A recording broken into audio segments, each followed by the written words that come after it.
Dalam banyak-banyak resepi kek vanila yang pernah aku cuba, resepi ni paling champion. Selayaknya, aku nobatkan dia sebagai premium kek. Selalu kalau dekat Malaysia ni, kek-kek yang mahal tu kita panggil premium kek sebab bahan-bahan dia yang mahal. Tapi sebaliknya untuk kek yang ini, rasa dia sangat mahal. Macam makan dekat hotel. Tapi bahan-bahan dia tak adalah premium mana pun.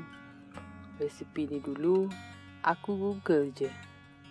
Alah, zaman anak dara, masa tu sakan mencuba segala jenis resepi sebab baru beli hand mixer. Sebabkan resepi ni sedap sangat, aku masukkan dalam koleksi buku resepi aku. Resepi ni mudah je. Tak ada teknik-teknik yang special yang kau perlu berguru ke sini ke sana. Asal ada bahan, ada alat, bolehlah kau cuba.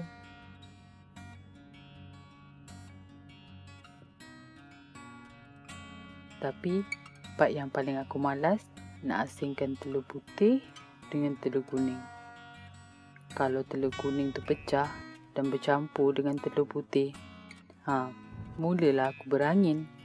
Sebab kalau telur kuning ni pecah dan bercampur dengan telur putih, memang tak berapa nak gebu kek kau nanti. Orang tua kata, jadi kek batat. Jadi part ni, kau kena hati-hati lah ya.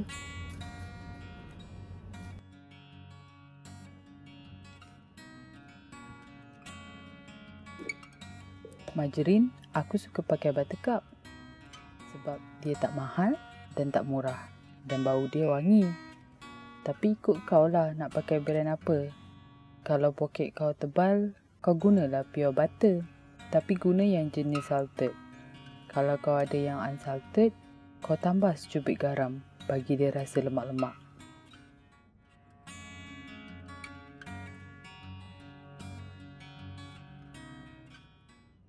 Putih telur ni banyak kerenah sikit. Kalau nak dapatkan meringue, tak boleh bercampur sikit pun dengan telur kuning. Mangkuk pun kau kena pastikan bersih. Maksudnya, tak ada entiti-entiti lain. Nak dapatkan meringue ni, kau kena pukul dia sampai kembang. Orang tua-tua kata, sampai bertanduk. Alah, nak senang, cuba terbalikkan mangkuk tu. Kalau tak jatuh, jadilah tu. Tak payahlah kau sibuk-sibuk nak basuh dulu batang besi tu. Kita guna je hand mixer yang sama. Tak ada memberi efek pun. Kau pukul mentega dengan gula sampai dia betul-betul kembang. Kalau macam aku, asal dia berubah warna pucat-pucat macam ni, kira okey lah tu.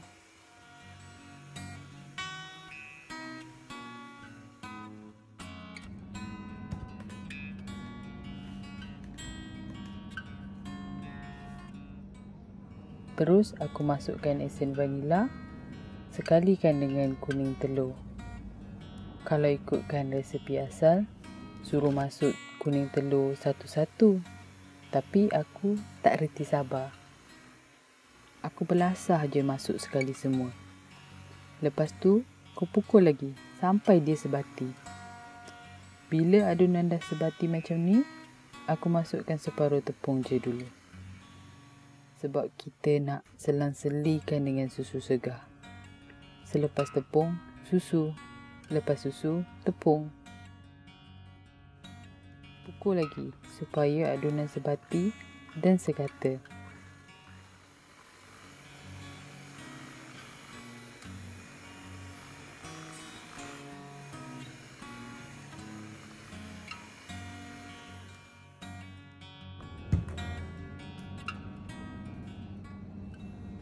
Susu segar ni, resepi minta 60 ml.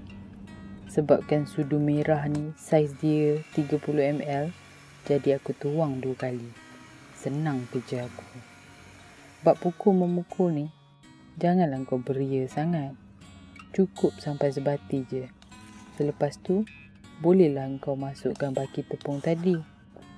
Masukkan sampai habis dan sambung pukul pakai hand mixer sampai sebati.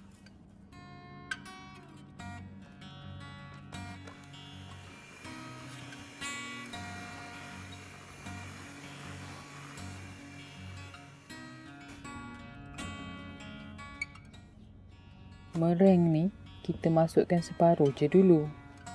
Separuh pertama ni kita adun dia pakai hand mixer. Nak berjodoh, kenalah ada salam perkenalan. Kalau tak, lenguh tangan kau nak gauk balik nanti.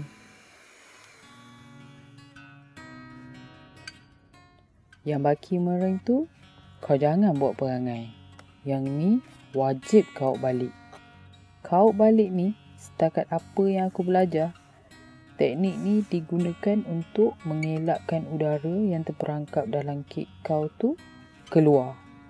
Jadi kau gauk balik macam yang aku buat ni. Kalau kau bakar pakai loyang petak 10 inci, ngam-ngam cun. Bolehlah kau buat jual. Macam aku nak buat untuk whole cake. Nak potong baking paper bulat, aku buat macam ni je.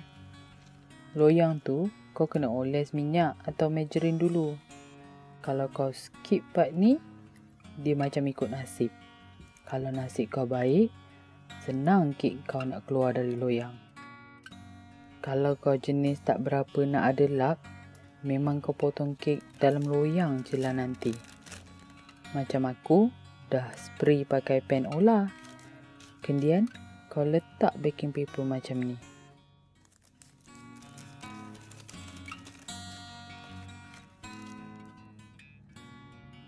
Yang ni, aku guna loyang bulat 7 inci. Aku tak suka bakar sekaligus semua sebab nanti susah nak masak sebelah dalam tu. Kalau kau ada kegigihan, kau timbang nak bagi sama rata. Macam aku, tak berapa nak gigih. Aku main agak je. Orang putih kata, eyeball.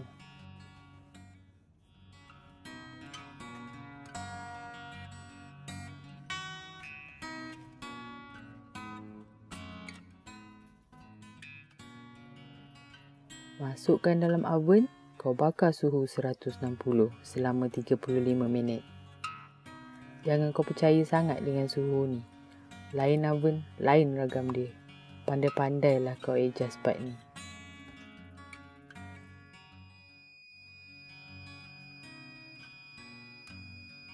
Sebelum kau yakin kek kau dah masak, try cocok dulu kek tu. Kalau licin lidi kau, maka siaplah tu kek kau.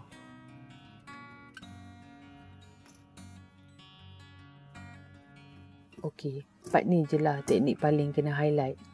Selepas kek kau siap, kalau kau tak nak dia mendap dengan tiba-tiba, cepat-cepatlah kau terbalikkan dia. Lepas tu, kau biarkan dia sejuk atas sedai. Selalu, kek yang tengah panas ni, dia senang bertindak balas dengan graviti. Maka, terhasillah kek vanila yang sedap ni. Nanti, aku kongsikan deko kek cara aku pula. Jangan lupa subscribe dan tekan butang loceng. Assalamualaikum semua.